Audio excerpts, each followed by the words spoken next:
जय हिंद दोस्तों, मैं कृष्णा मिश्रा आप सभी का मेरे YouTube channel team Motherland security के ऊपर स्वागत करता हूं।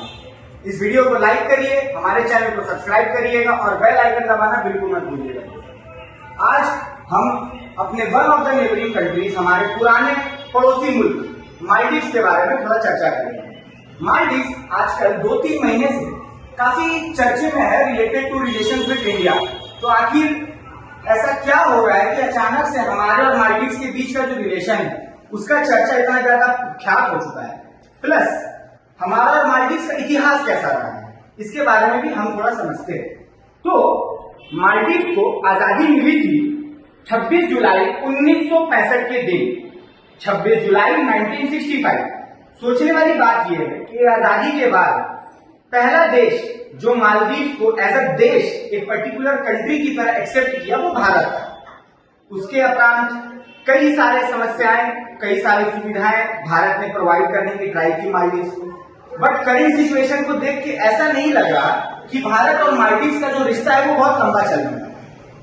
तो भारत और मालदीव्स के रिश्ते से रिलेटेड कुछ बातें मैं सोच रहा हूं आप तक पहुंचाना बहुत जरूरी है। उसी में से एक किस्सा है ऑपरेशन कैक्टस का। मैंने बोला ऑपरेशन कैक्टस, ये ऑपरेशन एक आर्मी का ऑपरेशन था, इंडियन आर्मी का, जिसमें आर्मी, इंडियन नेवी और एयरफोर्स तीनों ही शामिल थे। यह ऑपरेशन मालदीव्स के लिए लॉन्च किया गया था। और ऐसा क्यों करना पड़ा भारत को आप अभी समझ जाइए।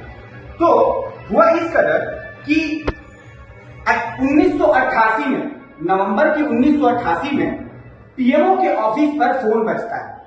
वो फोन रहता है एक फॉरेन सर्विस ऑफिसर का और वो कहता है कि सर, मालदीव्स में एक गृह युद्ध का पूरा माहौल बन चुका है। इस गृह युद्ध में एक बिजनेसमैन जिसका नाम था अब्दुल्ला लुतूफी, वो 100 से 200 श्रीलंकाई मिलिटेंट्स आतंकवादी जो कि PLOTE, people's liberation of army Tamil, इसके लोग थे। 100-200 लोग PLOTE के इस बिजनेसमैन अब्दुल्ला लुतूफी के साथ में मालदीव्स के मेन शहर, मेन इलाका या कैपिटल बोलिए माले पर चढ़ पड़े। तो मालदीव्स ने अपने दुख दर्द के टाइम पे सभी देशों को गुहार लगाई। उसमें श्रीलंका भी शामिल था, पाकिस्तान भी शामिल था, अमेरिका भी शामिल था, इंग्लैंड भी शामिल था। पर किसी ने भी मालदीव्स के इस कॉल को रिस्पॉन्स करना जरूरी नहीं समझा। बोला चुपचाप से बैठ, हम लोग काम में बिजी हैं।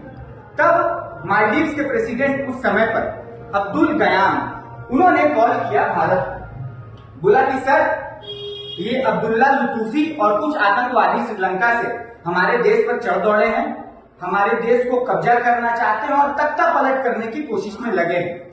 तो यहां से राजीव गांधी बोले कि ऐसा हम होने नहीं देंगे, आप ठहरे हमारे पड़ोसी मुल्क, हम वसुधैव कुटुंबकम वाले हैं, हम अपने पड़ोसियों के इस कदर परेशान नहीं देख सकते। तब after the order of Rajiv Gandhi phone पहुंचा है आगरा। आगरा में कहा? तो आगरा में थी हमारी इंडियन आर्मी की 50 इंडिपेंडेंट पैरा ब्रिगेड, इसको फोन पहुंचा गया। और इस पैरा ब्रिगेड को लीड कर रहे थे उस समय ब्रिगेडियर फारूक बलसारा। ये है ब्रिगेडियर फारूक बलसारा, या आप इनको देख सकते हैं।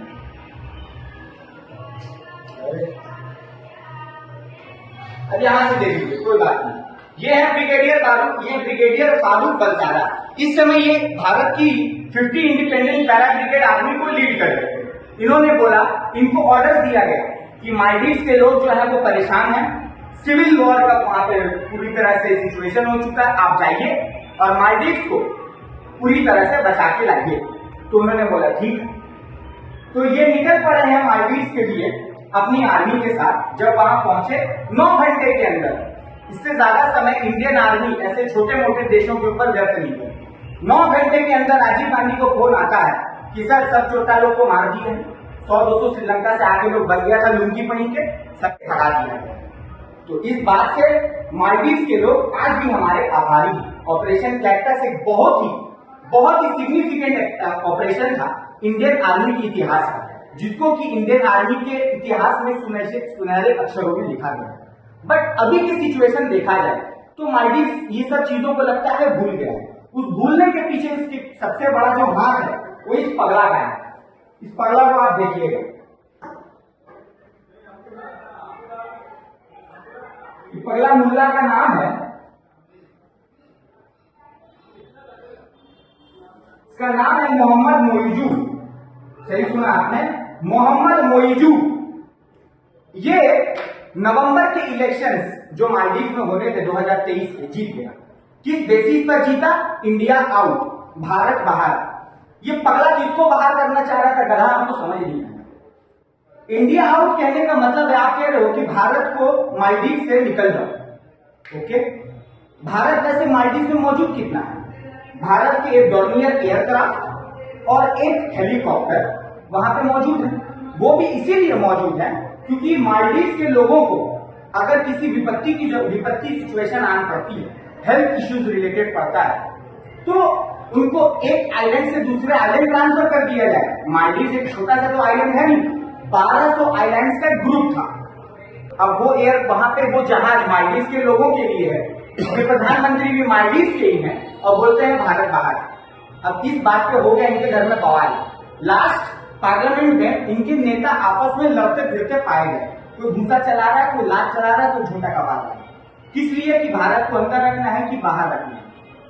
बट जब पीएम मोदी के ऊपर बात आई तो पीएम मोदी मालदीव का नाम भी लेना जरूरी नहीं समझे। जबकि 2023 के बजट में भारत ने 400 करोड़ रुपए का बजट बनाया था मालदीव के लिए। और आप ये भी जान लीजिए कि 400 करोड़ के बजट के बाद भी जो खर्चा भारत सरकार ने मालदीव के ऊपर किया है, वो किया है लगभग 770 करोड़ का। 400 का वादा देने के बाद 770 करोड़। पगला बोलता है if we are small that doesn't mean you can bully us. अरे मेरा भाई, कैसे बुली हुआ रहते? क्योंकि पैसा हम लोग दे रहे, पीने का पानी हम लोग दे रहे, दवाइयां हम लोग दे रहे, तेरा घर का आदमी का तबियत खराब हो रहा है, हम ही लोग करा रहा, हम लोग बुली हो गए। क्या बोले छोटा को बताइए, छोड़िए क्या कर सकते हैं। दिक्कत ये रहा है कि मालदीव हमेशा से आईएसआई का एक बहुत बड़ा संगठन का सोर्स रहा है, इस्लामिक स्टेट्स आतंकवादी संगठन। अब करंट सिचुएशन में देखा जाए तो इनके जो अब्बा बैठे हैं, अब्बा श्री नरेंद्र मोदी जी, इन्होंने कुछ नहीं किया। मालदीव का नाम लेना जरूरी नहीं समझे, पहुंच गए लक्षद्वीप। और टूरिज्म को जिस तरह से ये प्रमोट करते हैं, मैंने किसी को नहीं देखा इस तरह प्रमोट करते हुए। इनका एज का लिहाजा करते हुए अगर ये स्कूबा डाइविंग कर रहे हैं, ये द्वारका के दर्शन कर रहे हैं, तो पता नहीं हम नौजवान कहाँ रह चुके हैं।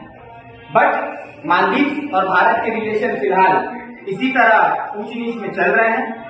फिलहाल भारत ने वादा किया है कि 10 मार्च के अंदर तक हम अपने जो सोल्जर्स वहां पर हैं, नाम के सोल्जर हैं, सबके सब सिविलियन है। पगला को समझ नहीं आता, पगला को समझाना होगा कि सबके सब सिविलियन है, इंडियन सिविलियन है, कोई भी आर्मी का आदमी वहां पे नहीं। उन सभी को 10 मार्च तक रिप्लेस कर दिया जाएगा। जो जहाज वहां डॉर्नियर एयरक्राफ्ट और हेलीकॉप्टर मौजूद है, उसको भी सर्विस कर दिया जाएगा और आगे की चीजें इस कदर ही चलते रहेंगी। आप भी हमारे वीडियो को फॉलो करते रहिए ताकि हम लोग ऐसे ही अपने देश के बाउंड्रीज को अच्छे से प्रोटेक्ट कर सकें और उसका हर इंफॉर्मेशन आप तक पहुंचा सकें। अब मिलते हैं अगले वीडियो में। जय हिंद।